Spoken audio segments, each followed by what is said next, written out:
الشيطان الرجيم. بسم الله الرحمن الرحيم. الحمد لله رب العالمين الرحمن الرحيم مالك يوم الدين إياك نعبد وإياك نستعين اهدنا الصراط المستقيم صراط الذين أنعمت عليهم غير المغضوب عليهم ولا الضالين.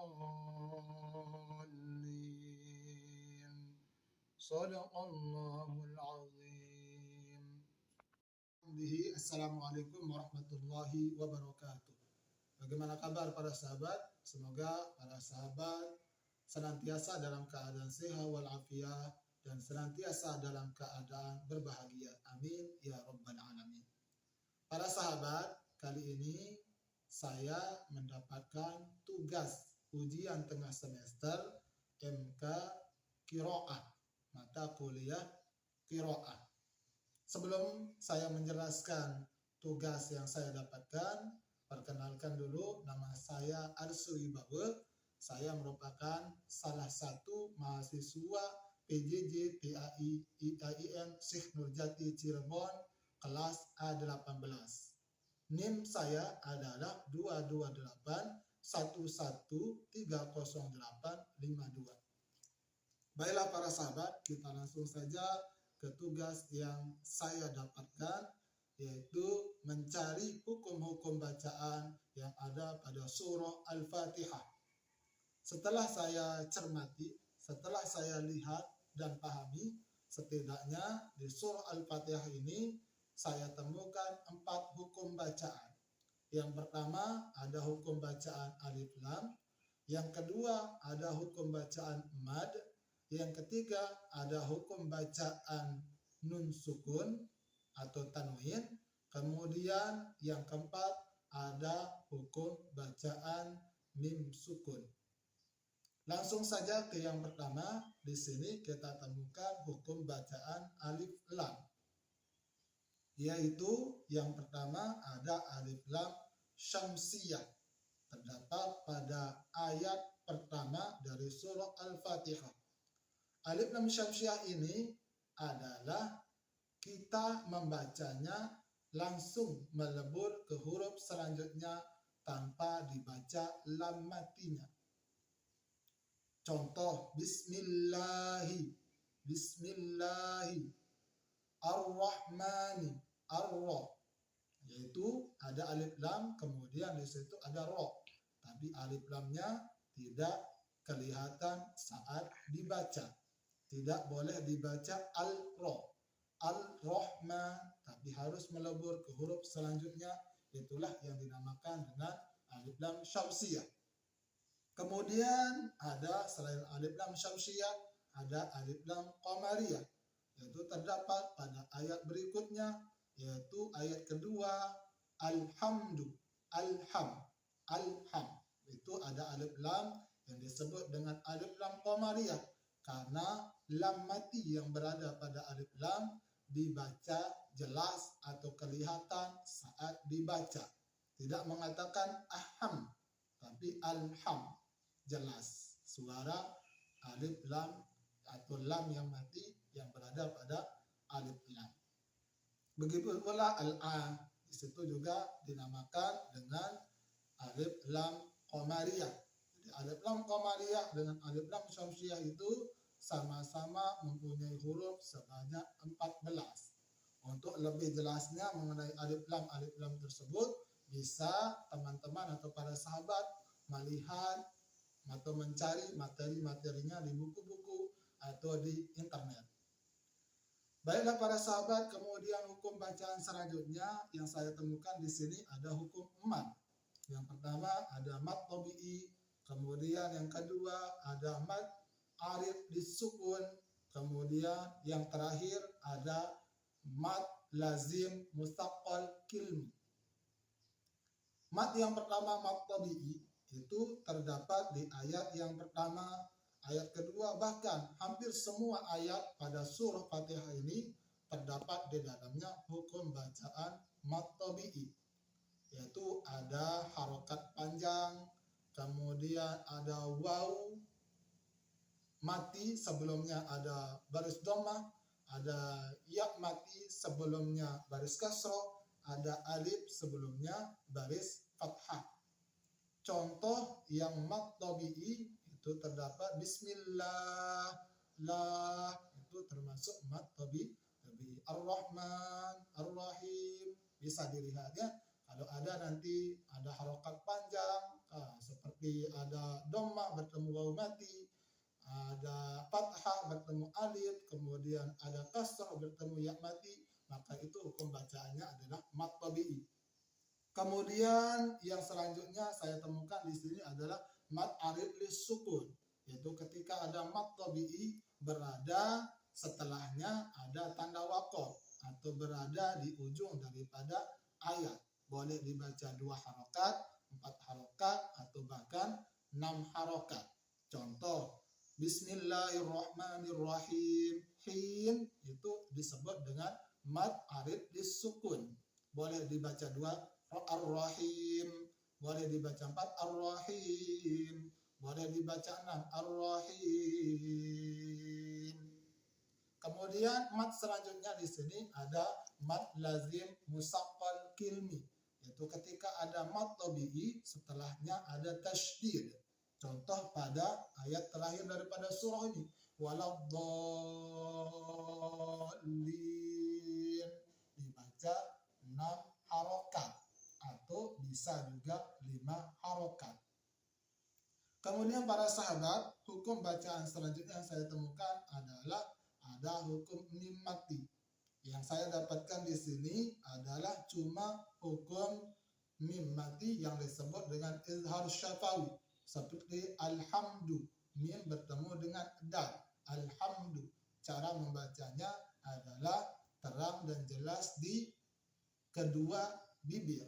Sama halnya dengan alaihim ghaib, mim bertemu dengan go, kemudian mim bertemu dengan waw.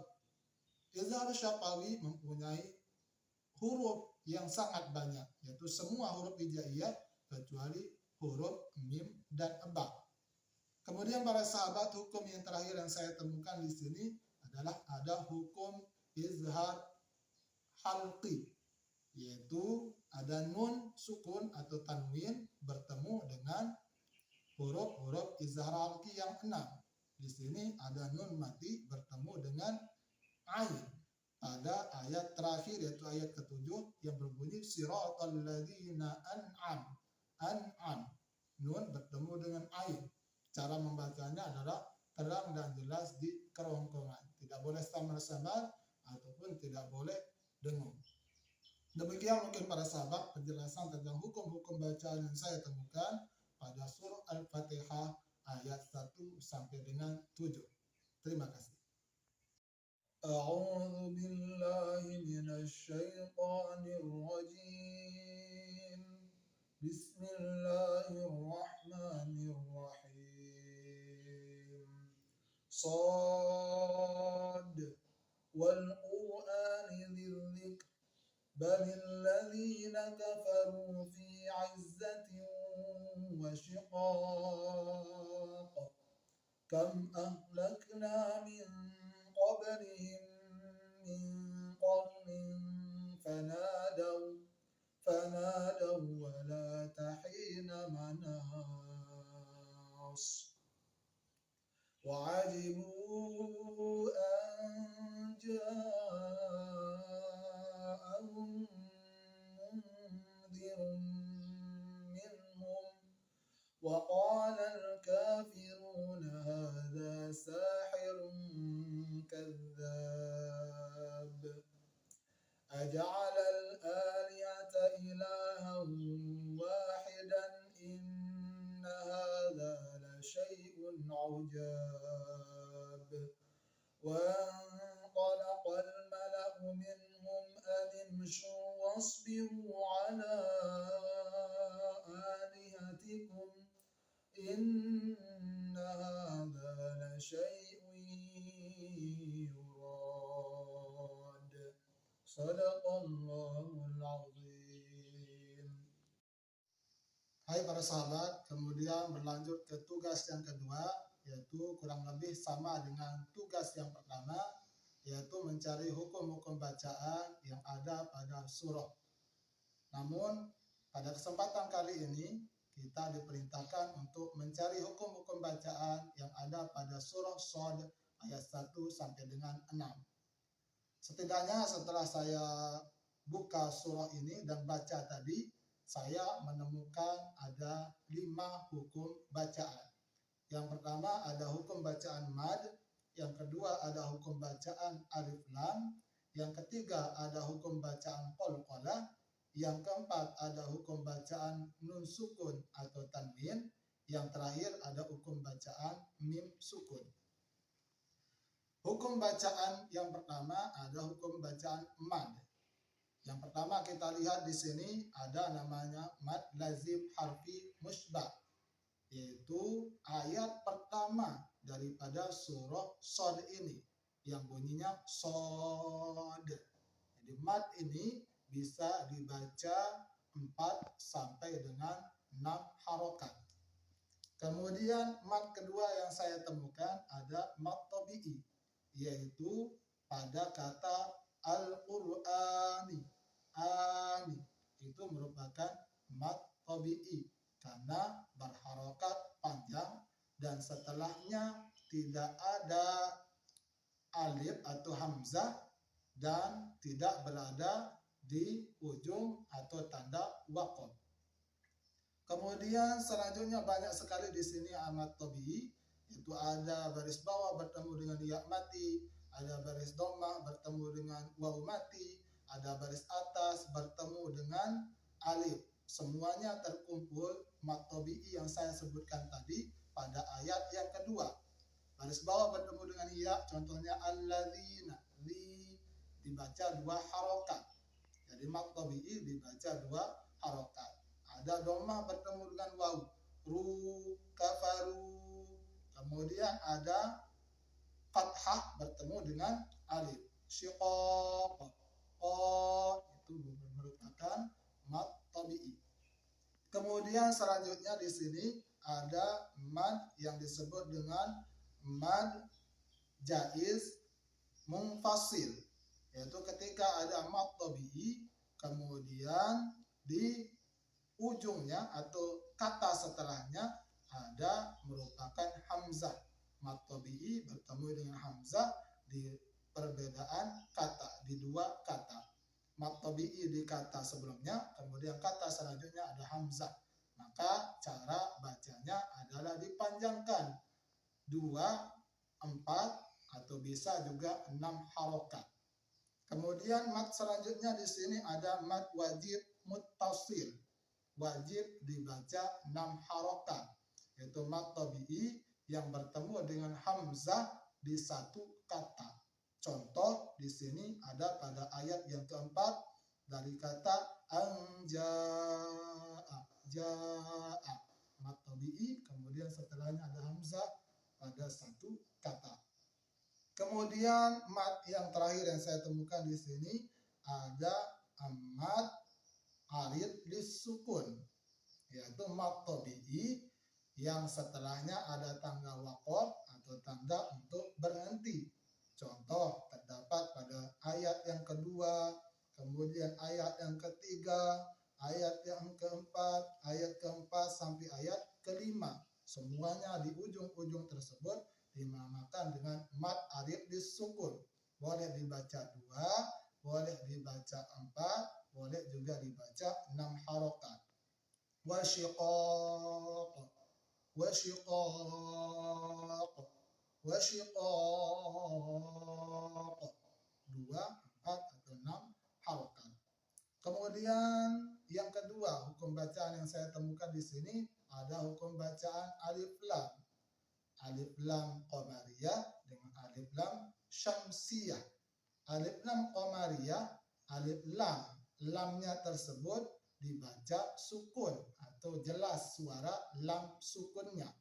Kemudian adapun alif lam syamsiyah, maka alif lam tersebut ketika dibaca tidak kedengaran alias melebur ke huruf selanjutnya. Kedua daripada alif lam ini terdapat contohnya pada ayat yang pertama dari surah Shad ini. Wal Qur'ani, al-qu, itu alif lam qamariyah. Kemudian lidzikri, asalnya adalah al-zikri, tapi ini merupakan alif lam syamsiyah sehingga alif lamnya dianggap tidak ada alias tidak dibaca. Lidzikri. Kemudian para sahabat, hukum bacaan yang ketiga yang saya dapatkan adalah qalqalah, baik qalqalah kubra maupun qalqalah sughra. Qalqalah kubra terdapat di sini pada ayat atau ujung daripada ayat kedua dan ujung daripada ayat 4, 5, dan 6. Karena merupakan huruf-huruf qalqalah kemudian disertai dengan tanda berhenti atau waqaf. Wasyiqaq, qalqalah dipantulkan. Kemudian ada juga qalqalah sughra, yaitu qalqalah, huruf-huruf qalqalah baju ditoko mati karena aslinya, bukan karena waqaf atau karena berada di tengah daripada kata. Contohnya ada pada ayat ketiga, min qablihim, qabli, ba merupakan huruf qalqalah tapi disebut dengan qalqalah sughra atau qalqalah yang tipis. Para sahabat, kemudian hukum bacaan yang keempat yang saya temukan di surah Shad ayat 1 sampai 6 ini ada hukum bacaan nun sukun atau tanwin bertemu dengan huruf-huruf hijaiyah. Yang pertama di sini ada hukum bacaan, yaitu hukum bacaan dari idgham bi gunnah. Pada ayat kedua terlihat contohnya tanwin bertemu dengan waw, aizzatiu wa. Huruf daripada idgham bi gunnah ini ada 4, yaitu waw, mim, nun, dan iya. Ketika ada nun mati atau tanwin yang bertemu dengan 4 huruf ini, maka cara bacanya adalah didengungkan. Kemudian ada ikhfa haqiqi, yaitu bukan ikhfa hakiki, mohon maaf. Ada ikhfa hakiki. Ya, mohon maaf, saya kira tadi penyebutan saya ikhfa syafawi, tapi benar ya ikhfa hakiki. Yaitu ketika ada nun mati atau tanwin bertemu dengan huruf-huruf yang 15. Ada ta, ada ja, ada da, ada da, dan seterusnya. Itu bisa lihat nanti selengkapnya di buku-buku tajwid. Itu cara bacanya adalah dengan disamar-samarkan. Contohnya terdapat pada ayat ketiga, yaitu nun bertemu dengan qaf, yang mana qaf ini salah satu daripada huruf ikhfa hakiki. Kemudian selanjutnya masih berkaitan dengan hukum nun atau tanwin yang saya dapatkan pada surah ini, ayat-ayat ini adalah ada hukum bacaan, yaitu izhar halqi. Izhar halqi mempunyai huruf ada 6, ada alif, ada ha, kemudian ada qa, ada gha, ada ha, dan ada juga selain itu ya. Pokoknya ada 6 huruf daripada huruf izhar halqi. Cara bacanya adalah dengan terang dan jelas di kerongkongan. Di sini kita temukan contoh daripada izhar halqi ada pada ayat yang keempat. Minhum, nun mati bertemu dengan ha. Nun mati bertemu dengan ha. Kemudian selanjutnya yang terakhir yang saya temukan hukum-hukum bacaan di sini ada hukum bacaan disebut dengan hukum bacaan mim sukun. Di sini ada saya temukan izhar syafawi dan juga idgham mimi. Contoh yang izhar syafawi adalah pada ayat yang ketiga, kam'a, yaitu mim bertemu dengan alif atau hamzah. Jadi huruf daripada izhar syafawi itu semua huruf hijaiyah kecuali mim dengan ba. Kemudian selanjutnya ada idgham mimi. Masih materinya yang saya temukan di sini hukum baca mim sukun, yaitu mim bertemu dengan mim itu disebut dengan idgham mimi. Cara bacanya adalah dengung. Contohnya juga ada pada ayat yang ketiga setelah tidak jauh dari contoh yang izhar syafawi tadi. Kam ahlakna min qablihim min